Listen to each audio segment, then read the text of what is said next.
Senhor Jesus.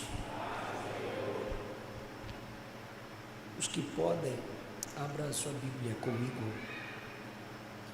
Primeiro livro dos Reis, capítulo de número 19. Primeiro livro dos Reis, capítulo de número 19. Eu vou ler um versículo, mas eu não vou deter a pregação nesse versículo. Para ganharmos tempo, eu vou ler um versículo, tem tudo a ver com o que vou pregar, óbvio, com o texto, mas nós vamos trazer uma pregação de forma expositiva, vamos expondo a intenção do texto e suas comunicações. O versículo 9 diz assim: e ali entrou numa caverna e passou ali a noite. E eis que a palavra do Senhor veio a ele e lhe disse: que fazes aqui, Elias? Glória a Deus. Cada facção de israelitas tem seus profetas para defendê-la. Cada grupo tem um tipo de profeta que defende aquele grupo. Essa é a condição em que Israel está no tempo do profeta Elias. Haviam profetas comprometidos com Baal, profetas comprometidos com o jeroboamismo, a cultura que Jeroboão estabeleceu de imitação de altares profanos.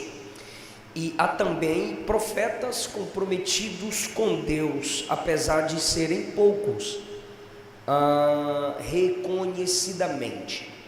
No secreto, Deus tinha mais 7.000, explícitos, evidentes, corajosos, e porque lhes havia chegado o tempo certo. Temos Elias e Eliseu.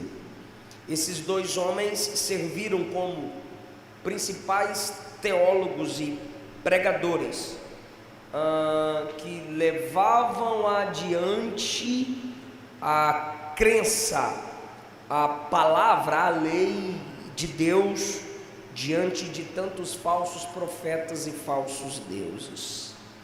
Depois deles, nós temos identificado, como eu já disse, no secreto, Deus tinha muitos identificados, nós temos Elias, Eliseu, Micaías e alguns que são chamados de homem ou homens de Deus. Porém, esses dois, eles são a ponta da lança daquilo que pode ser chamado de um equilíbrio entre sofrimento e ministério.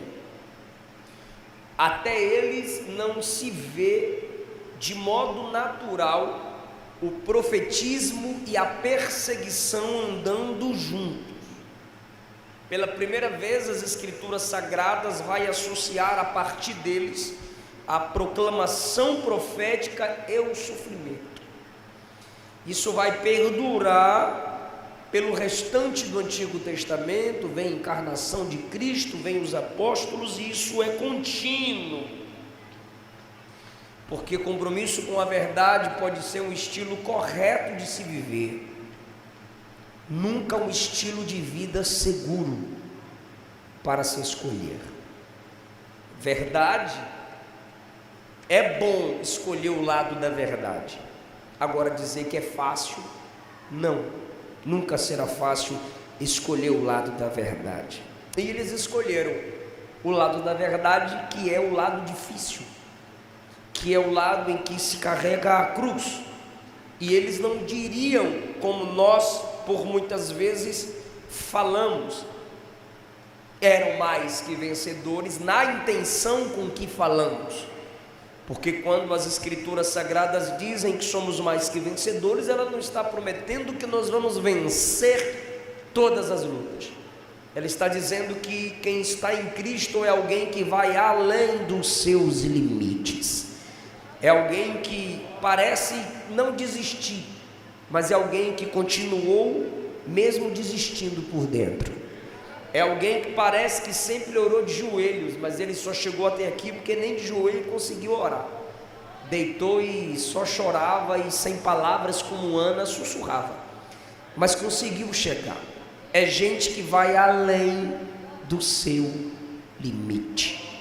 Não são aqueles que colecionam troféus. Então eles enfrentaram sim as perseguições, amaram mais a fé em Deus do que a própria vida, do que o próprio conforto. Elias, no capítulo 18, enfrentou os falsos profetas e assim ficou evidenciado que Baal não era Deus. E após a resposta de Deus visível com fogo, Elias conseguiu o que queria, trazer o povo de volta para Jeová. Todo o povo se prostrou e disse: só o Senhor é Deus. Quando o povo confirma só o Senhor é Deus, o povo está dizendo Baal não é Deus. E o próprio povo pegaram os falsos profetas e trouxeram a Elias para que Elias os matasse. Elias é a espada de juízo para os idólatras, e através de Elias Deus os matou. Foi o povo. Interessante. Elias expõe os falsos profetas, mas quem traz os falsos profetas para o juízo foi o povo. Hoje o nosso povo é covarde, e quando alguns pastores ou pregadores expõem os falsos profetas, a maioria daqueles que estão entre o nosso povo nos chamam de polêmicos, porque quem fala a verdade é polêmico. Então, se eu chamo os profetas que denunciam falsos profetas de polêmicos, é porque eu sou covarde, pois mesmo eu sabendo que os falsos profetas estão falando, eu não tenho coragem de expor esse falso profeta que me alimenta, pregando para mim aquilo que eu gosto de ouvir. Então esse povo, quando foi confrontado, trouxeram os falsos profetas e Elias os matou. Isso é um convite à igreja, não a matar, porque a nossa espada hoje não é de aço, a nossa espada é a espada do Espírito, e através dela nós podemos fazer com que os falsos sejam extirpados, tirados, enquanto os verdadeiros dependentes de Deus sejam de fato reconhecidos e honrados entre nós. Por isso precisamos da palavra para termos o discernimento. Esse povo que traz os falsos profetas a Elias e Elias os mata, fizeram parte do avivamento, foram avivados e não aceitaram mais ser enganados. Mas no capítulo 19 é onde eu quero basear a minha mensagem. Há algumas comunicações. Um dos métodos de entendermos um texto, uma história, uma narrativa, é perceber as comunicações. Quem está falando, o que está falando, sobre o que está falando. Então, quem fala? Acabe, Jezabel, anjo, Elias, Deus. Sobre o que falam? Sobre Elias e sua vida. Tanto Jezabel, Elias, anjo e Deus falam sobre Elias e sua vida. Esses falam, quem fala, sobre o que falam? Sobre a vida de Elias. Para quem falam? Acabe fala a Jezabel, Jezabel fala a Elias, Elias fala a Deus, o anjo fala a Elias, e Deus também fala com Elias. As comunicações são entre Acabe e Jezabel, o anjo e Elias, Elias e Deus, Deus e Elias. Então quem começa falando? O autor registra o que Acabe fez. Acabe fez saber a Jezabel, versículo 1, tudo quanto Elias havia feito e como totalmente matara todos os profetas à espada. Então, O narrador está narrando um acontecido. Ele não fala todas as palavras de Acabe, mas ele sabe o que Acabe falou. E o que Acabe falou ele contou a Jezabel, o marido falou para a esposa, tudo o que Elias havia feito, acréscimo, como matara todos os profetas, não é matou, é como matou. O cabra é detalhista, toda esposa queria ter um marido desse.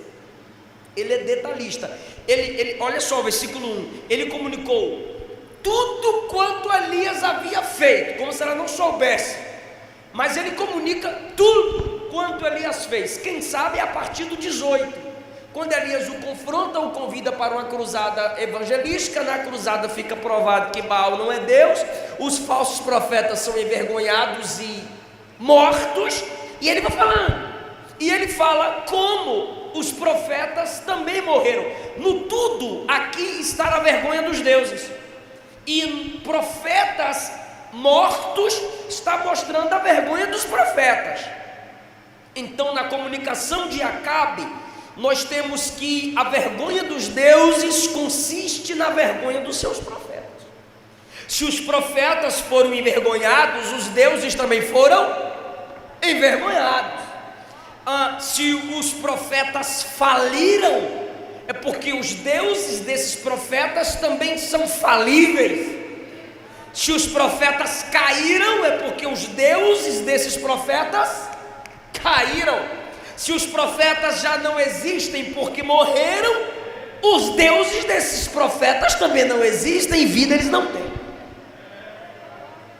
Trazendo para nós que somos profetas, porque temos a palavra de Deus na nossa boca e não apenas o dom da profecia, nossa vergonha consiste também na vergonha do nome do Senhor. Nunca pense que o que você faz não atinge o nome de Deus, porque nós somos representantes de um reino, súditos.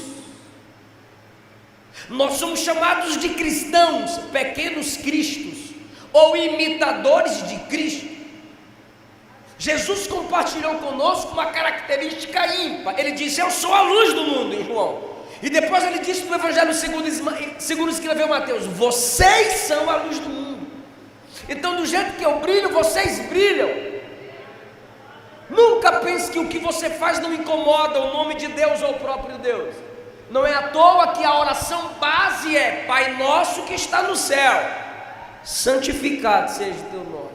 Ninguém pode orar em nome de Deus se seu comportamento envergonha o nome do Deus a quem você ora. Quando Natã veio exortar Davi, Natã disse: por tua causa o nome de Deus está sendo envergonhado entre os inimigos dele. Em Josué capítulo 7, quando Acã pecou, Josué caiu de joelhos diante da arca e disse: Senhor, o que será agora do teu nome? Quando Deus disse a Moisés que mataria o povo e Moisés seria o novo Abraão, porque Deus disse: de ti levantaria uma grande nação, Moisés disse: o que dirão de ti? Ou seja, Moisés preocupado com a reputação de Deus. Enquanto nós pensamos: nada a ver, nada a ver. É por isso que muitos, disse Paulo, morrem e estão doentes, porque o Senhor disse assim: do meu nome eu sou zeloso. O único atributo na Bíblia de Deus elevado a 3 é santidade. Santo, santo, santo. Ele leva a sério a santidade do nome dele. Ou seja, a vergonha dos profetas envergonha o nome do seu Deus. O juízo um dia virá. Não sei os pais de hoje. Pastor Luiz Carlos, esse tipo de pai eu jamais queria ser, se não faz o que eu vou falar aqui agora. Quando um jovem ia cortejar uma moça, o pai da moça perguntava: qual o sobrenome de sua família? Quem é seu pai? Quem é sua mãe? Eu sabendo quem é seu pai e sua mãe, você pode conversar com a minha filha. Ou seja, onde um filho chegava, ele estava carregando o nome dos pais. Ele estava carregando o nome da família. Aqui nós temos itinerantes, pastor Luiz Carlos, cantor Messias, o cantor Douglas. Onde chega? Onde você congrega? Quem é seu pastor? Por que isso? Porque você está carregando o nome de sua igreja. Mas existem pregadores ou cantores que não carregam o nome de igreja nenhuma. 30 dias de agenda, não ceia, não congrega. Não tem compromisso nenhum com uma igreja local, nem com um pastor local. E aí, de onde você veio? Eu vim de rodear a terra e passear por ela. É o Satanás pregando lá na igreja. A vergonha dos profetas evidenciam a vergonha dos deuses. É por isso que Elias tem zelo pelo nome de Deus e é profeta verdadeiro, porque seu Deus é verdadeiro. A realidade, a verdade na vida e no caráter de Elias evidencia que o seu Deus é verdadeiro. Então, nas palavras de Acabe, na comunicação de Acabe, nós temos essa lição: a vergonha dos profetas envergonha o nome dos seus deuses. Segundo lugar, nós temos a comunicação de Jezabel.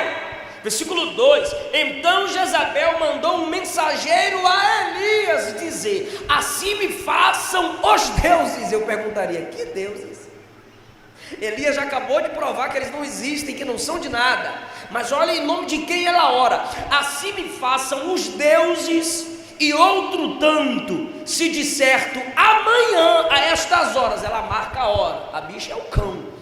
Se amanhã a estas horas eu não puser a tua vida como a de um deles. Olha o que ela está dizendo é o seguinte: que os deuses façam comigo pior do que o que você fez com os falsos profetas, com os meus profetas, se amanhã eu não te matar do jeito que você matou eles.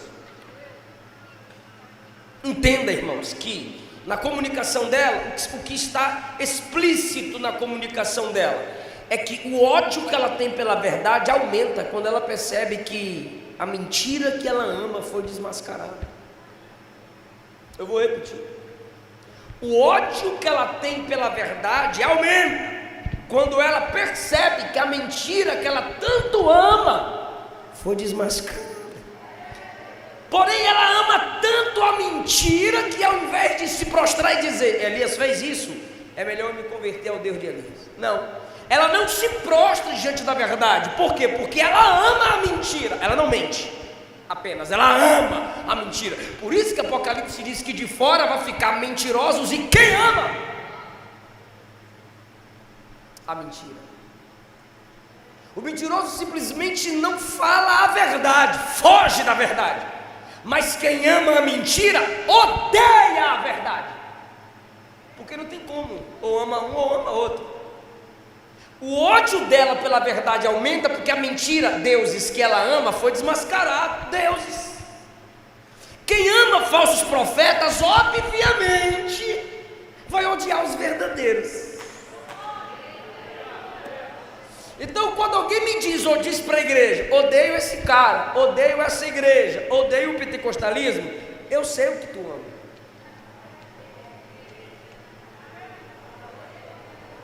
Seus amores são evidenciados pelos seus ódios. Jesus disse: ninguém pode servir a dois senhores, tem que amar um e odiar outro. Quem ama a frieza, o congelamento, o engessamento do culto, odiará o pentecostalismo.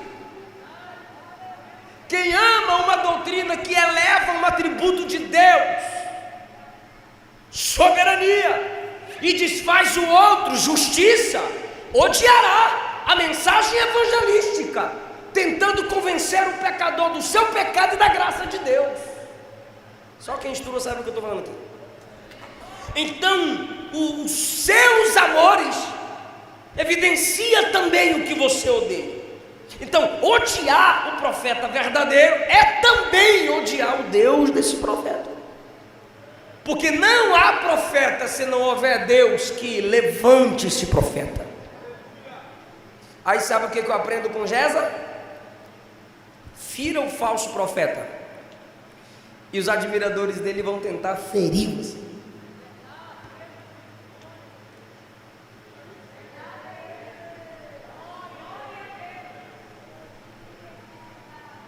Quem ama seus pecados vão sempre odiar quem prega contra seus pecados. Um conselho que Lutero deu a seu amigo Melancton, a Filipe Melancton, Lutero disse assim: pregue de tal forma que se as pessoas não odiarem seus próprios pecados, vão odiar você. Mas aí você escolhe se você quer ser popular, feliz ou fiel. Você é popular quando você faz as pessoas felizes. Você é feliz quando você se faz feliz. Você é fiel quando você abre mão da própria felicidade, às vezes, só para agradar a Deus. Porque sem fé é impossível agradar a Deus. A verdadeira fé não é para Deus me agradar, é para eu agradar a Deus, ainda que Deus me desagrade. Isso é fé.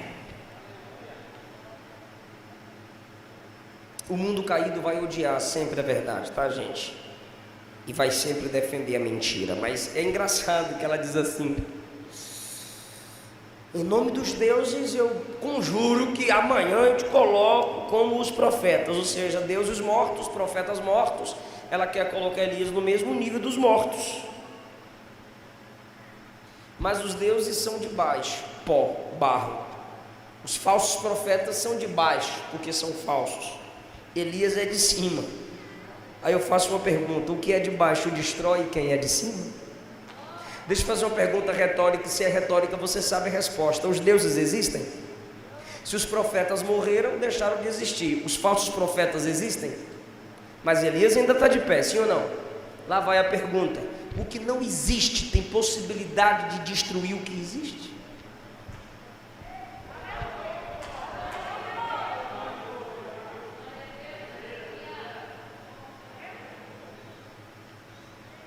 Se é calúnia, não existiu. Se é mentira, não existiu. Então fica com a verdade. A verdade é o que existe. Só que Elias não pega isso.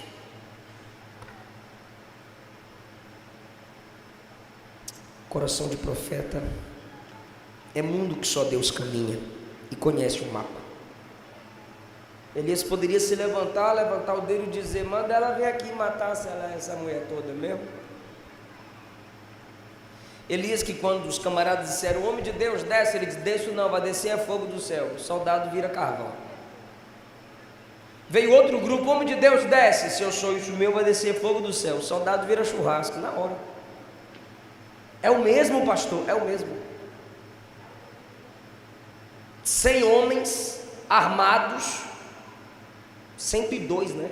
Armados, o cabra encara e mata em nome do fogo de Deus. E agora um recado de Jeza faz Elias pedir a morte. É porque, irmão, ministério cansa. Verdade dói. Não é só em quem ouve, é em quem fala.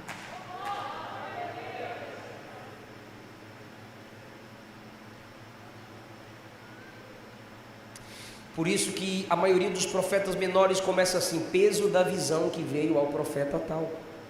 Porque ele sentiu o peso do que viu.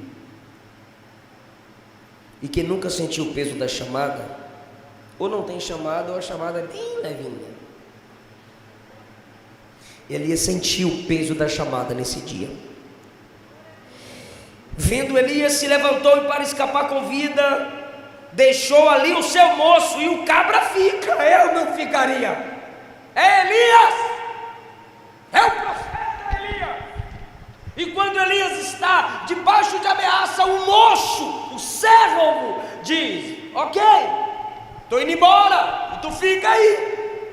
E ele deixa Elias sozinho, e sozinho Elias vai orar. Então ele pede a morte, Por favor, responda, seja sincero, não inventa não. Elias está fraco, sim ou não? Desanimado, sim ou não? Mas olha o que é que ele diz assim: Senhor, toma agora a minha vida. Pode dar glória a Deus. Sabe por quê? Porque Jezabel disse: eu te mato. Ele vai orar e diz assim: me mata o Senhor. Está fraco? Tá. Desanimado? Tá. Mas está reconhecendo quem é que tem poder na vida dele. Ela não tira a minha vida, mas o Senhor tira. Tira a minha vida agora, Senhor. Por isso que eu gosto de dizer que um crente fraco de joelhos é mais forte do que 1000 demônios de pé. Fraco! Mas é na fraqueza que está evidenciado quem está no controle da vida dele. Jezabel, em sua fúria, diz: em nome dos deuses te mato. Elias, em fraqueza, diz: só há um Deus que tem poder sobre a minha vida. Elias ora pedindo a morte. Elias ora como um frustrado. Ele diz assim: eu não consegui ser melhor do que meus pais. Deus não chamou ele para ser melhor que ninguém. Deus o chamou para ser melhor naquilo que é para ser. O quê? Profeta. A gente não tem que ser melhor que os outros em comparação. Temos que ser melhor que nós mesmos a cada dia. Ele enfrentou mais de 800 profetas e agora foge de uma ameaça. Você diz assim: nem parece ser o mesmo. Isso é verdade. Porque depois daquele não vai ser o mesmo. No final você entende isso. Quando Elias ora, o anjo vem. O anjo só veio depois que Elias orou. Orou em fraqueza, mas o anjo veio. Porque o poder não está nem sempre em quem ora e nem sempre na oração. A oração não é eficaz por causa de quem está orando. Ela é eficaz pela graça de quem escuta. Porque o cabra está fraco, dormindo, querendo morrer. Aí o anjo vem, mas só vem depois que ele ora. Está fraco, sim ou não? O anjo veio, sim ou não? Mas só depois que ele orou. Tem jeito não. Tem que orar. Pastor, eu estou fraco. Vai orar. Pastor, eu não consigo nem orar. Vai orar e dizer que você não consegue orar. E quando você disser: não estou conseguindo orar, você já está orando. O poder dele vai se aperfeiçoar na sua fraqueza. Tem que orar.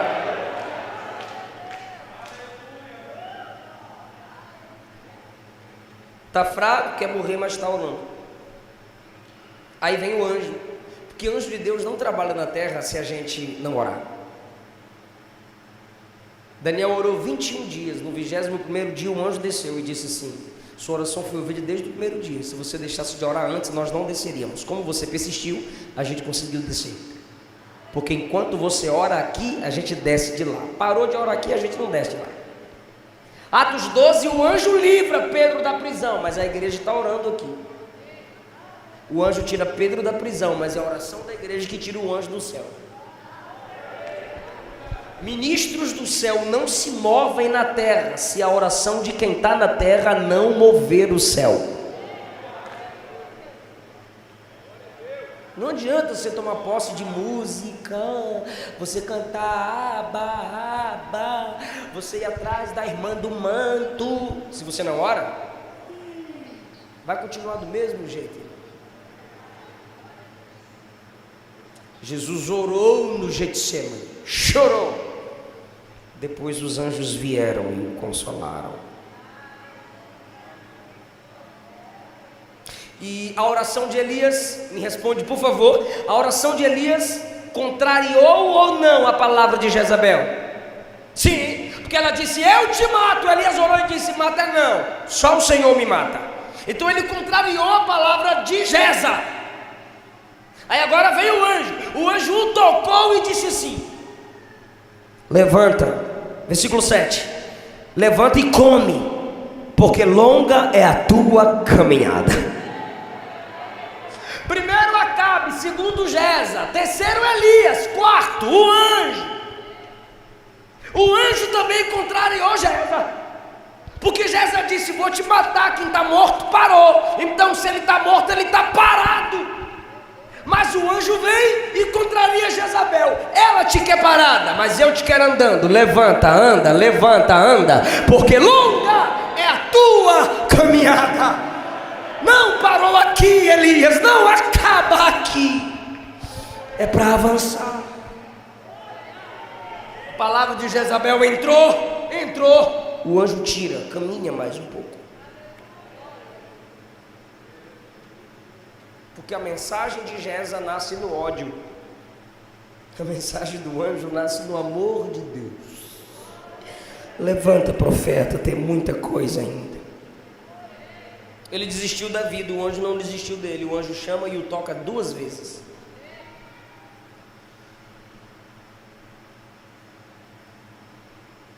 Está preparado para dar glória a Deus? Versículo 8.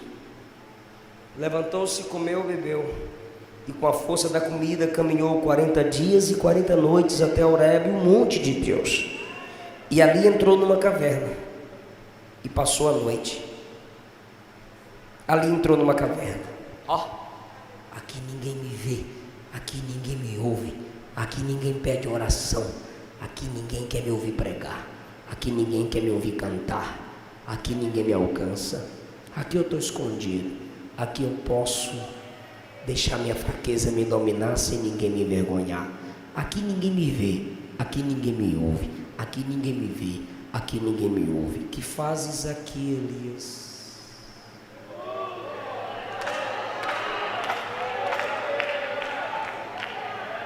Aqui ninguém me vê, que fazes aqui? Aqui ninguém me ouve, que fazes aqui? Aqui ninguém me dá ordem alguma, que fazes aqui? Eu gosto de Deus dizendo que fazes aqui, porque se Deus dissesse o que fazes aí, era Deus aqui e Ele lá. Deus diz o que fazes aqui, quer dizer, você estava lá no monte arrebentando, eu estava lá com você. Estava todo mundo te vendo orar e fogo do céu descer, eu estava com você. Agora que você está na caverna, desanimado, querendo abrir mão da vida, querendo desistir de tudo, tu pensa que eu te deixei? Eu também estou aqui. O que fazes aqui? Aí deixa eu fazer uma pergunta só para quem está ligado e não dormiu ainda. Quem está falando aqui com Elias? Responde mais uma vez, quem está falando aqui com Elias? Então faz assim com a mão, assim, baixo o nível, pode baixar o nível. Então bora falar, quem foi comunicando? Diga, Acabe, Jezabel, Elias, anjo, e por último, subiu o nível, irmão do mensageiro, subiu o nível da comunicação, mudou a fonte das palavras.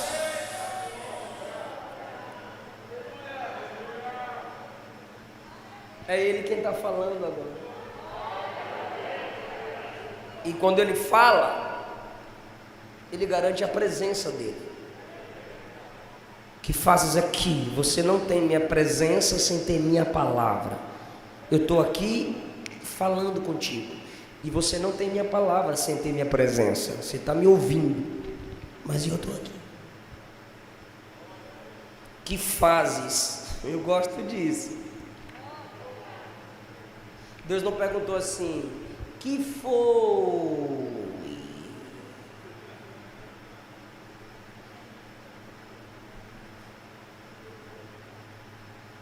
Deus poderia falar assim, ó, fica triste, não. Uai, Elias é o leão dos profetas. Se ele tem um ministério de leão, Deus vai tratá-lo como filho de leão.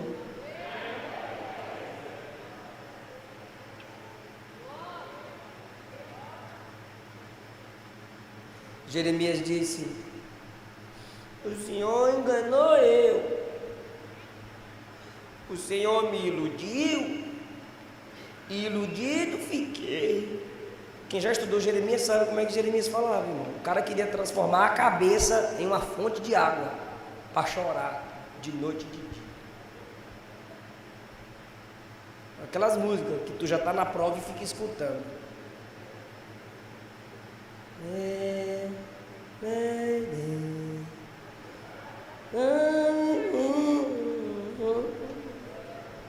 Eu estava numa vigília, cara, e o cara começou a cantar.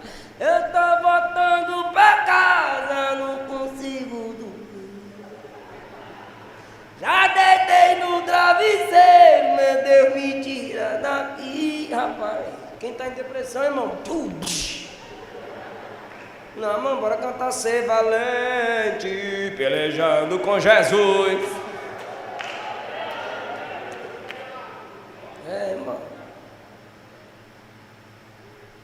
Elias é leão? Deus vai tratá-lo como filho de leão.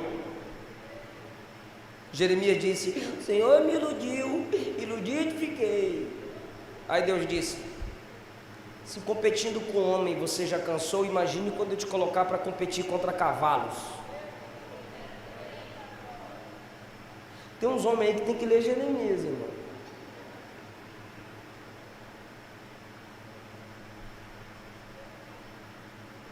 Ezequiel disse: Senhor, não querem me ouvir pregar, eles têm um semblante fechado. Aí Deus disse: eu transformo tu em cara de pedra. Olhe para eles com cara de pedra. Se eles encaram de lá para cá, encarem também daqui para lá.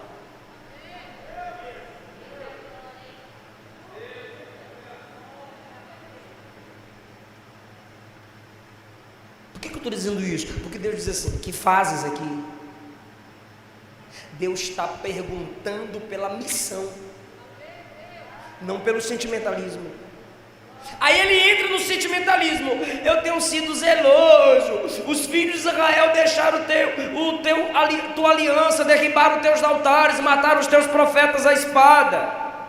E só eu fiquei, só tem eu. E querem me matar. Aí Deus diz no 11: sai fora daí de dentro e fique em pé aqui no monte na minha presença.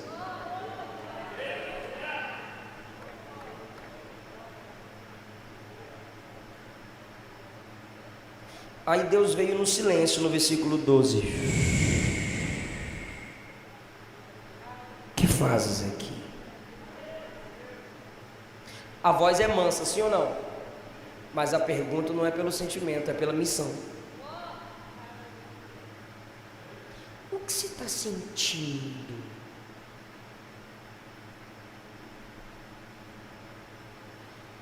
Não.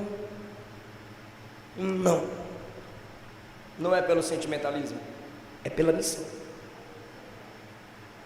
Você vai focar no sentimento que dói ou na missão que Ele te deu?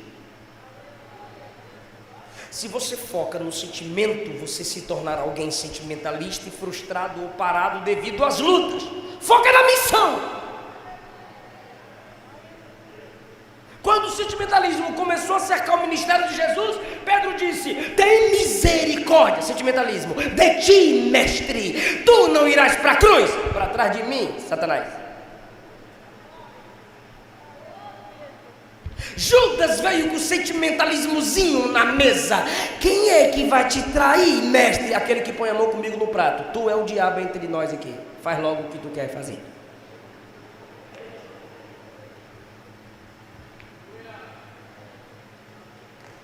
Pilatos olhou para ele e disse: tem dó de si mesmo, fala alguma coisa, eu estou com dó de tu, eu quero te defender, fala alguma coisa, eu tenho poder para te matar e para te dar vida. Imagina Jesus: nenhum poder tu teria sobre mim se do alto não fosse lhe dado, menos.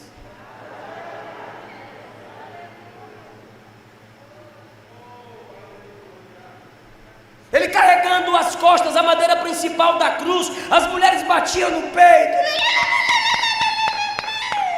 as mulheres chorando, as mulheres clamando. Ele parou, olhou para elas e disse: chorem por mim não, chorem por vocês e pelos filhos de vocês. Por que que tudo isso? A minha vida ninguém tira, sou eu quem a dou, porque eu tenho poder para tomá-la de volta. Ele sabia da sua missão. Por que você parou? Porque não acreditaram em mim? Sentimentalismo.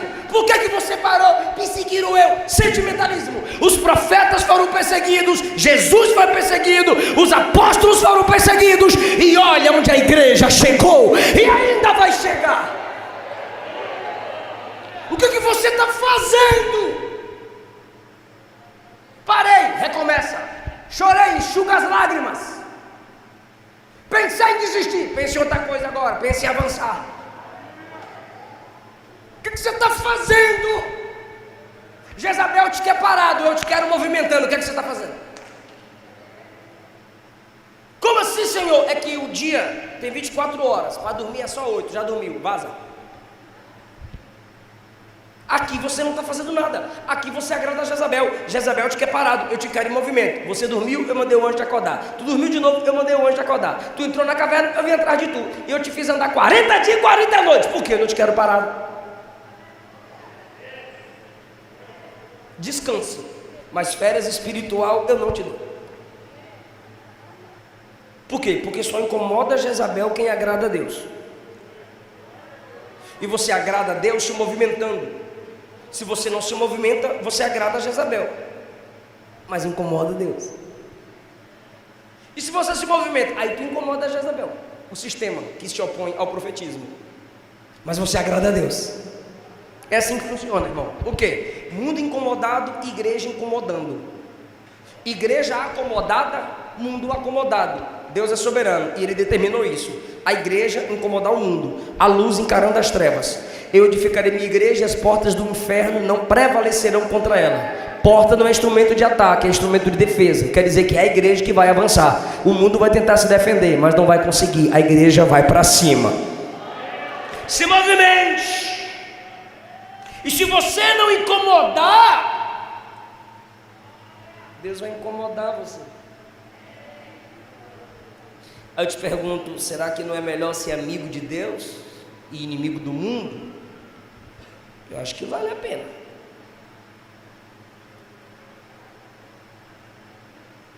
Aí eu corro.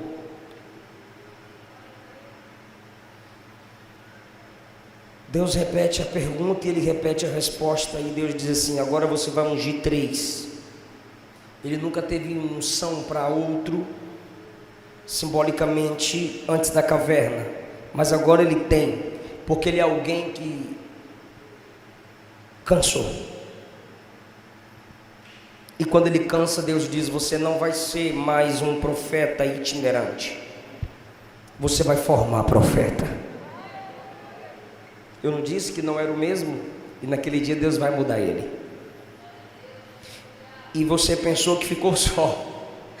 Versículo 18. Mas eu tenho mais 7.000. Deixa eu fazer uma pergunta e eu encerro. Deus tinha mais quantos?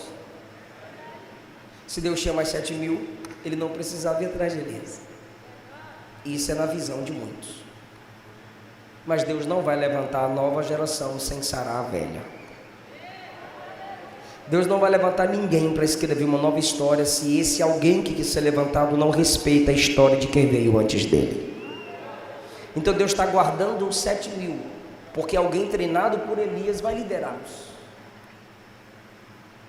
Você vai ser mentor de profeta agora. Eu tenho mais 7.000, mas mesmo assim eu vim aqui atrás de você, porque tem muita gente para fazer, Elias, mas do jeito que você faz, só você faz, porque eu te chamei para ser diferente. Está preparado para dar glória a Deus? Aí Deus diz: vai lá e chama Eliseu. Ele foi e chamou Eliseu. Aí chegou o dia dele sair da terra. Quando chegou o dia dele sair da terra, ele disse assim para Eliseu: fica aqui. Fica aqui. Eu quero ficar sozinho. Me deixa. Eu estou sentindo que eu vou perder vocês. Lembra de Paulo? Não sei se vou, não sei se fico, quero ir por amor a Cristo, quero ficar por amor a vocês. Elias está sentindo que está na hora de vazar. Aí ele quer ficar sozinho e diz: fica aqui. Tu lembra do bestalhado lá atrás? Ele falou assim para o bestalhado lá atrás: fica, me deixa sozinho, cabra. Eu não deixaria.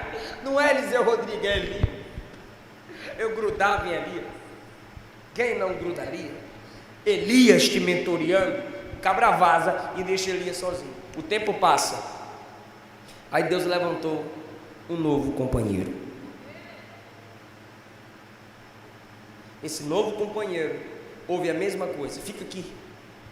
Eu vou em Betel, eu vou em Jericó, eu vou em Gilgal, eu vou no Jordão, fica aqui.